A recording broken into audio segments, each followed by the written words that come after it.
whenever we talk about trauma, of course there are different types of trauma. There's physical trauma, there's emotional trauma that people experience. Kim's a counselor, she knows about emotional trauma and helping people work through that. Tonight though we're going to be specifically talking about trauma associated with blunt trauma, so wrecks on my mountain bike, when I broke my arm. We're going to be talking about falls from ladders. We'll be talking about car accidents and different types of trauma and what we're looking for when we've had a trauma, and specifically then after, post-trauma care. Okay? Of course, if you've had trauma where a person's knocked unconscious, don't come first to our office. All right? If a bone is broken and the bone sticking out, don't think to come here first. We want to get that taken care of. But afterwards, we definitely want to see that person. We definitely want to work with you to help them. So let me give, first of all, then a couple of case scenarios, if you will. There was a lady that we worked with in Oregon who was driving down the freeway in the winter. A diesel truck was suddenly stopped on the freeway, and her vehicle, she's tried to stop and there was ice on the road and she couldn't stop, and her vehicle went right underneath the trailer and had a lot of trauma in her chest and face. In her case, there was enough trauma in her chest that it actually affected her heart. Her heart rhythm became irregular, and there actually was fluid around the heart, and so it became difficult for her heart to pump.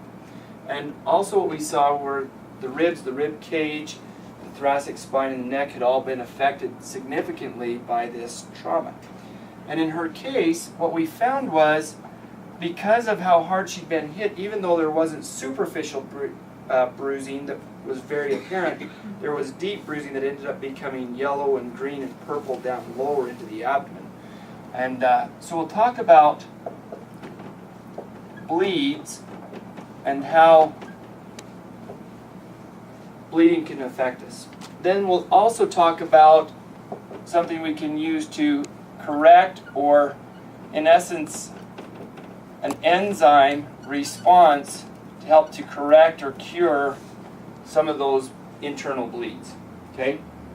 The next aspect of trauma that we look at, besides bleeds, of course, are fractures or breaks.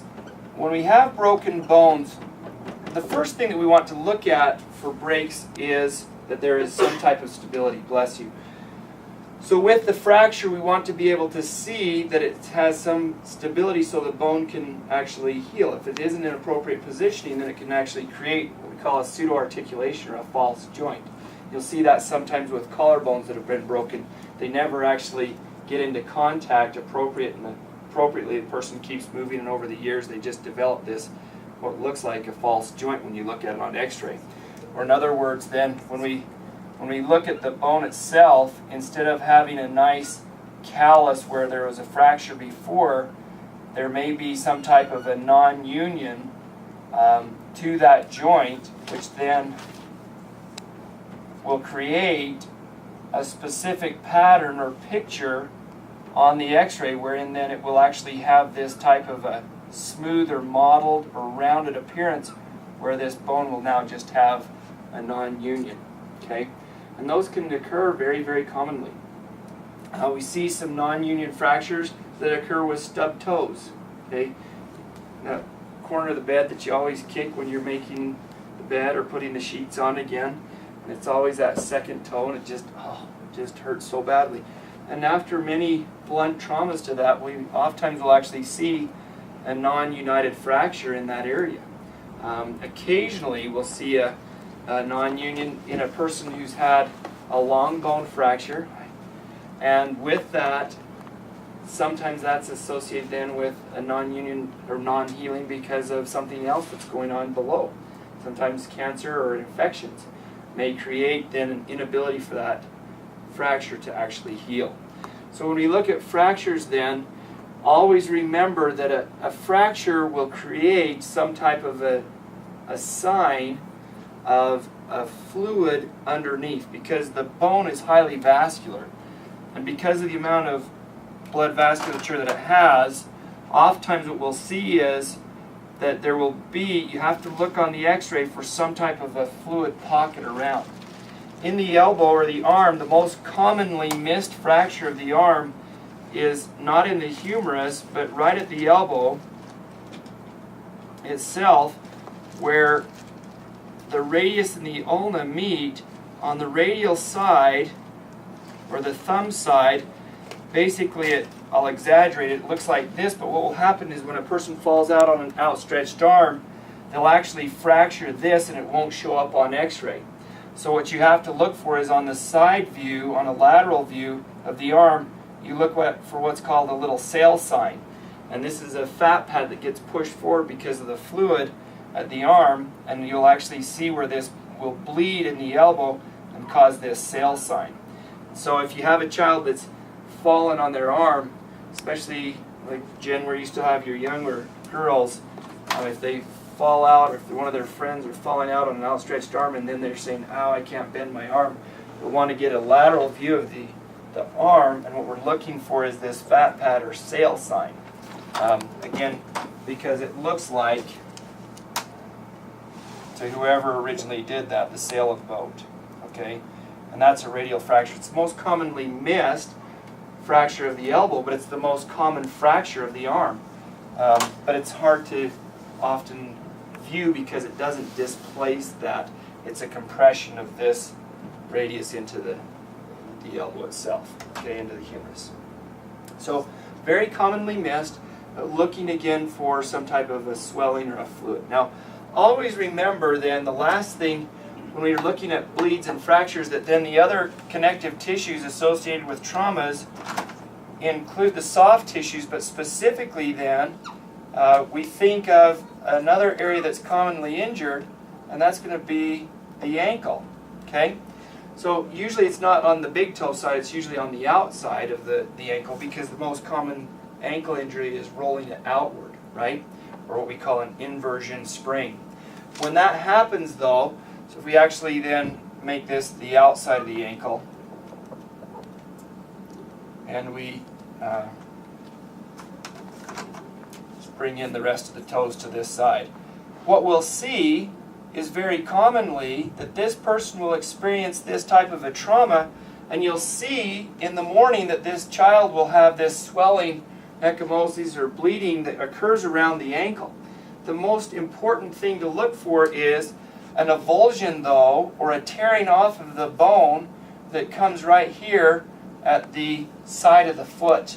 Okay, a hard roll of the ankle will actually cause a tendon that comes around here to pull the end of this bone off. It's called an avulsion fracture. Go ahead. So how do you see that? Would it be obviously?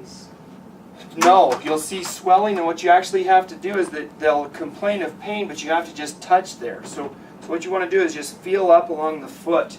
Kim, can I use your hand for just a moment?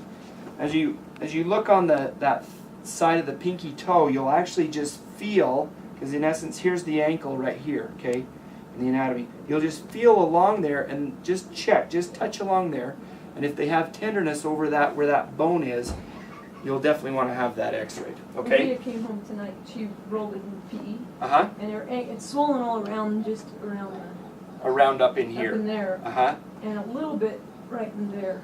Well, there's a little hollow area right here in front of this bone that will very quickly fill with the swelling because the ligament is stretched. And then you'll see that the swelling will start to form there. Your grade 1 sprain will not have as much swelling. Your grade 2 sprain will actually have the swelling with the bleed. And the grade 3 is where they actually tear the ligaments, okay, apart. And that will have the most swelling. But oftentimes then you're going to look for a fracture right here at the styloid of the fibula. So the very distal portion of that long bone that comes down. And then right here at the styloid of the 5th metatarsal. The other common cause here though, or cause of pain is, excuse me just one second. Are they okay? Can you still hear? Yeah, they're fine. Okay. As long as it's not crying. Yeah, it's not crying yet. So when we look at this though, what will happen is this will bleed, and then this bleed underneath will cause the immediate swelling upward. And then what you'll see as the days go by is the black and blue migration down into the toes. Have you ever noticed that? A person who's had, again, an elbow trauma, you'll see the black and blue will start to migrate, and then you'll start to see it appear down in between the fingers. And what we find is that the blood vessels, once they've been broken or disrupted, then that blood will go gravitationally downward. Okay? So the next key, of course, is to elevate this in the ankle and then to pump out the calf. Okay? So if you'll elevate that foot and then actually milk the calf or pump that out. And what we mean by that, I can use your arm, Jen, just hold your arm out like this.